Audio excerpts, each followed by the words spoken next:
bonjour à tous. Merci de poursuivre les échanges avec nous ce matin. Et donc je vais laisser la parole à Christophe Boutavant des Jardins de Galie, qui va vous parler de gestion écologique et différenciée des espaces, avec des exemples très concrets de réalisation, et qui va pitcher pendant 10 minutes. Donc Christophe, je te laisse la parole, c'est à toi. Merci Pauline. Bonjour à tous, 10 minutes ou un peu moins, on verra, parce qu'a priori il y a un peu de retard.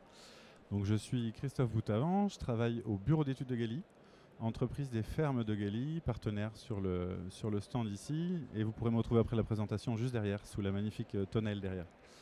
Donc moi je suis ingénieur paysage environnement au bureau d'études depuis une vingtaine d'années, et j'ai mis en place au sein de l'entreprise des Jardins de Galie une méthode d'entretien des jardins qui est moins carbonée que la méthode dite traditionnelle, qui est la gestion écologique et différenciée. Donc je vais commencer par définir la notion déjà de gestion écologique et différenciée. Moi je vais vous parler de jardin, je ne vais pas vous parler de construction. Donc je vais rester humblement dans mon domaine, qui est de faire pousser les plantes. Et donc la gestion écologique et différenciée, on va l'opposer à la gestion dite traditionnelle, qui est maintenant datée, qui était l'entretien des phytos, enfin l'entretien classique des jardins avec produits phytos et mécanisation à outrance. Et donc la gestion écologique et différenciée, ça va être des pratiques d'entretien des jardins qui vont être favorables ou la moins défavorable possible à l'environnement et à la biodiversité. Donc il faut entendre par là qu'on va faire avec le vivant et pas contre le vivant. Et la gestion différenciée, c'est l'inverse de l'homogénéisation des pratiques, c'est-à-dire qu'on va adapter nos pratiques d'entretien là où on en a besoin, on va en gros différencier nos actions. On va devoir intervenir là où il y a besoin et là où on n'en a pas besoin, on laisse. Donc c'est le cumul de ces deux pratiques de gestion écologique d'un côté qui fait avec le vivant et pas contre, et de l'autre différencié où on intervient là où on a besoin et là où on n'en a pas besoin, on n'intervient pas, qui font que nos méthodes d'entretien des jardins sont moins carbonées ou moins émettrices de carbone. En quoi cette nouvelle méthode d'entretien des espaces verts est moins carbonée? Eh bien, en fait, c'est très simple et c'est assez intuitif quand on réfléchit.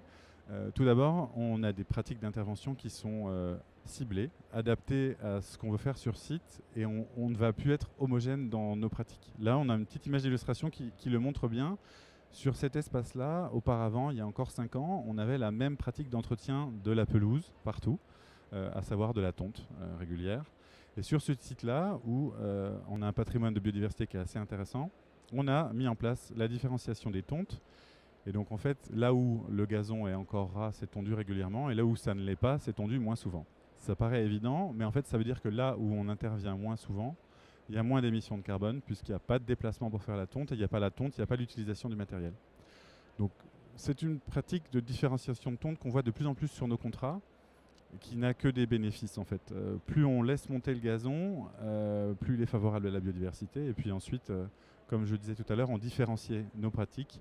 On tombe là où on a besoin d'avoir un usage, là où on a besoin d'avoir un accès, et là où on n'a pas de contraintes, pas d'usage, pas de besoin, on laisse en fait le gazon monter, devenir une prairie et offrir tous les bénéfices qu'il offre à la biodiversité. On a un peu aussi la même pratique sur la taille des arbustes. Donc, un élément important dans le paysage chez nous, c'est la présence des arbustes, qui sont des éléments majeurs dans la composition des jardins. Ils nous permettent de fermer les espaces, de donner des haies, et ensuite ce sont des éléments qui, pour la biodiversité, sont des habitats.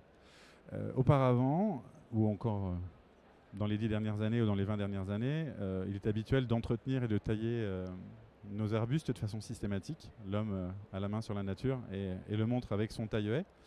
En fait, c'est une pratique qui est peut-être satisfaisante pour le jardinier qui aime faire du bruit, mais qui, en tout cas, d'un point de vue écologique, n'a pas de sens. Et donc, en re-questionnant la localisation des tailles et où on les effectue, en fait, on se rend compte qu'il y a une bonne partie des tailles qui peut être réduite. Donc, on intervient grosso modo là où on en a besoin, pour des raisons sécuritaires, pour des raisons esthétiques, pour des raisons patrimoniales ou pour des raisons de sécurité.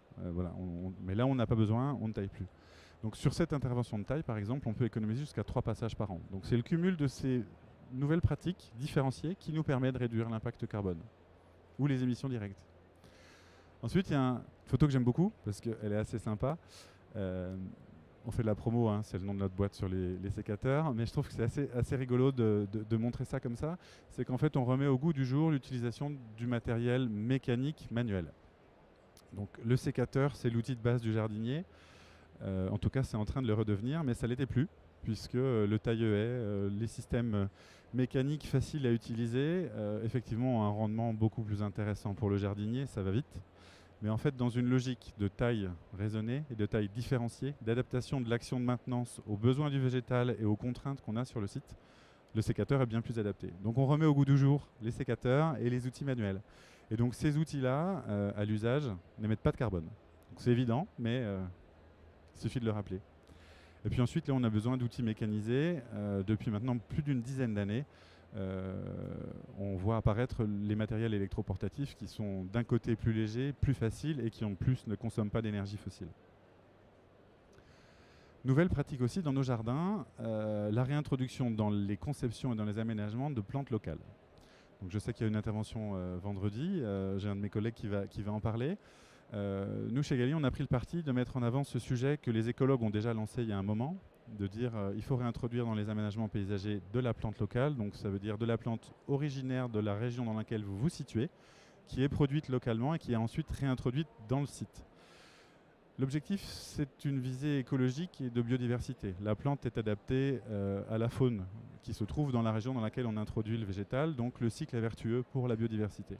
Nous, on y voit aussi un intérêt énorme en termes de carbone, c'est que cette plante, elle est locale, donc elle ne subit pas de transport, et en plus, elle pousse dans son aire géographique d'origine, y compris dans la pépinière. Ce qui fait que ce sont des végétaux qui poussent dehors, qui sont plus résilients pour nous, quand on les installe sur les sites, qui nécessitent moins de transport, donc moins de carbone, et qui en général ne sont pas produites sous serre.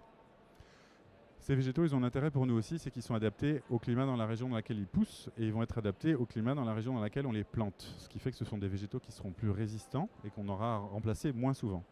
Moins de remplacement, moins de transport, moins de production, et ainsi de suite. On remet aussi également au goût du jour la végétalisation dite frugale, à savoir le semis. Et je pense que c'est quelque chose qui a beaucoup d'avenir, et la plantation de végétaux en racines nues. Alors, en tant que jardinier, on connaît bien la pratique. Quand on n'est pas issu du jardin, on ne le sait peut-être pas. Mais les plantes qu'on achète en pépinière peuvent être achetées en racines nues, notamment tout ce qui est arbustif, tout ce qui est rosier et tout ce qui est plante produite en pépinière peut être arraché à la bonne saison, en novembre, entre novembre et mars, et planté dans les jardins sans avoir avec elle un pot, du substrat, du poids, qui in fine ne sert à rien. Quand vous achetez un végétal, ce qui vous intéresse c'est la plante, pas le pot ni le contenant. Donc remettre au goût du jour le fait de dire on installe des végétaux qui poussent dans une région adaptée et on les transporte sans la terre et sans les pots. On installe vraiment que ce qui nous intéresse, la plante en racine nue ou la plante en motte ou le semis, fait qu'on a un impact carbone bien moindre sur le chantier. Ça a des répercussions importantes en termes de calendrier et en termes de patience. Vous doutez bien que si vous installez un arbre en racine nue, vous ne pouvez pas l'installer au mois de juillet. Il faudra le planter à la bonne période et l'installer à la bonne période. Si on sème une prairie par exemple, ou si on sème un massif au lieu de le planter en pot, on est plus léger en carbone, mais il faut être un peu plus patient pour avoir le même résultat. Donc toutes ces bonnes pratiques, c'est dans la gestion ou dans l'entretien, en tout cas on perçoit bien comment ça a un impact positif sur le carbone. Il y a un autre point qui est hyper important, c'est le fait qu'on a cette chance de travailler avec le végétal, et le végétal c'est un puits de carbone. Et dans les pratiques d'entretien au jardin, il n'y a pas seulement le fait de planter des végétaux, planter des arbres, planter des arbustes qui va capter du carbone et qui va le séquestrer sur site. Il y a aussi le fait de pouvoir gérer nos déchets désormais à la parcelle par le biais du compostage et par le biais de réintroduire et de laisser les litières au sol. Donc c'est intégralement bénéfique pour notre jardin puisqu'en fait on vient nourrir notre sol, mais c'est aussi intégralement bénéfique pour nous puisque ce sont des éléments de séquestration de carbone à la parcelle qui vont permettre par l'humification, donc la dégradation des matières organiques, de réintégrer le carbone au niveau du sol et de le séquestrer en fait au niveau du sol. Donc il n'est plus dans l'atmosphère. Donc cet élément de puits de carbone, il est hyper important pour nous et il est, à mon avis, bien plus impactant que nos pratiques d'entretien nous-mêmes. Donc une fois qu'on a fait ce petit tour-là, on se dit c'est génial, la gestion écologique c'est tout bénef pour le carbone. Donc je me suis posé la question de me dire, ok, qu'est-ce que dit la science sur le sujet et comment on quantifie tout ça? Et donc, bonne nouvelle, je ne suis pas le premier à me poser la question. Dès 2022, en fait, l'UNEP et Plantécité se sont posé la question d'évaluer les pratiques de gestion des jardins en termes d'impact carbone et de voir un petit peu tout ce que ça donnait. Et donc je me suis un peu plongé dans la littérature. Et là, un petit peu douche froide. Quand on regarde le retour d'expérience de cette étude, donc menée sur 2023-2024, auprès des entreprises du paysage qui jouaient le jeu, quel est l'impact des pratiques d'entretien de ces entreprises sur les bilans carbone de ces entreprises? Eh bien, en fait, il n'y a aucun lien entre l'activité de maintenance de l'entreprise en question. Est-ce qu'elle fait du traditionnel? Est-ce qu'elle fait de l'écologique? Est-ce qu'elle fait de la gestion différenciée ou pas? Ça n'apparaît pas dans les bilans carbone de ces entreprises et c'est complètement transparent pour la simple et bonne raison qu'il n'existe aucune donnée sur les éléments en lien entre le carbone et le paysage en termes d'action de maintenance et en termes d'impact sur la séquestration du carbone par les végétaux. On est sur un sujet qui n'a pas encore été étudié ou qui n'est pas encore suffisamment étudié pour pouvoir être intégré dans les tables qui font que les bilans carbone fonctionnent. Donc les 3 éléments majeurs qui ressortent dans les émissions de carbone des entreprises du paysage, c'est évident aussi. C'est le type de véhicule qui va être utilisé, avec le type de carburant qui va être utilisé. C'est l'optimisation logistique des tournées, puisque quand on est jardinier et qu'on entretient des jardins, c'est le métier de jardin de Galie, c'est principalement de la logistique. En fait, on se déplace d'un jardin à un autre sans cesse, on va d'un dépôt à un site. Et donc cet impact-là est beaucoup plus fort que les actions de maintenance au jardin. Et en fait, c'est les pratiques d'achat d'entreprise. Est-ce que l'entreprise achète français? Est-ce qu'elle achète loin ou pas? Ces 3 facteurs-là sont en fait surreprésentés dans l'impact carbone des entreprises. Et donc c'est sur ces éléments-là qu'on peut jouer pour avoir un impact réel sur le bilan carbone de l'entreprise. Donc en fait, un peu déçu de voir que les pratiques d'entretien du jardin que je vous présentais précédemment, on le sent, elles sont vertueuses, mais on ne peut pas les quantifier. En tout cas, aujourd'hui, ce n'est pas encore valorisable. Alors moi, je me suis dit, qu'est-ce qu'on peut faire? Et j'ai un petit peu regardé ce qu'il y avait autour. En fait, les préconisations de l'UNEP sur le sujet, qui ont fait le même constat que nous en faisant cet observatoire de l'impact carbone des pratiques d'entretien au jardin. En fait, les actions qu'on peut faire, c'est sensibiliser le secteur, ce que je suis en train de faire là, sensibiliser les salariés, former ces salariés, évaluer ses propres émissions, puisqu'en fait, si on regarde sur cette étude et sur cet observatoire, il n'y avait que 12 entreprises de paysage qui ont des bilans carbone qui sont faits, donc c'est vrai qu'on n'a pas assez d'infos. Donc nous, ça y est, Jardin de Galie, on s'est lancé dans l'évaluation de notre propre bilan carbone, donc ça, on l'a. Donc réaliser son bilan carbone, c'est bien.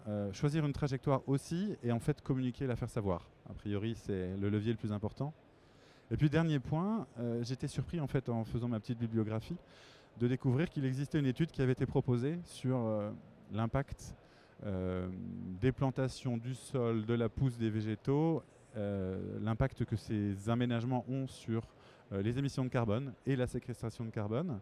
Et donc j'étais très surpris de voir que le projet a été initié, mais faute de financement, en fait, l'étude n'a pas été terminée. Donc le projet SAGE, qui se proposait d'étudier les sols urbains et l'impact des aménagements sur les sols urbains et sur les gaz à effet de serre, a été lancé, initié en 2022. En 2023, il y a eu un état des lieux. Et puis, faute de financement de la filière, on n'a pas été jusqu'au bout. Donc l'étude est encore en cours. Mais du coup, pas d'infos à vous donner sur comment se passe la séquestration du carbone dans les racines des arbres, quel est le volume de carbone qui va être stocké dans un platane et dans ses racines. Donc tous ces éléments-là qui nous permettraient d'avoir un peu plus d'infos, y compris sur les pratiques d'entretien au jardin, eh bien on les a pas. Donc tout reste à faire. Voilà. Et donc j'ai mis ici les ressources concernant cette étude, donc entre Plantécité et l'UNEP, ou sur lequel vous pourrez retrouver un webinaire qui a été publié il y a 1 an et qui fait un peu le même constat. Voilà. Merci.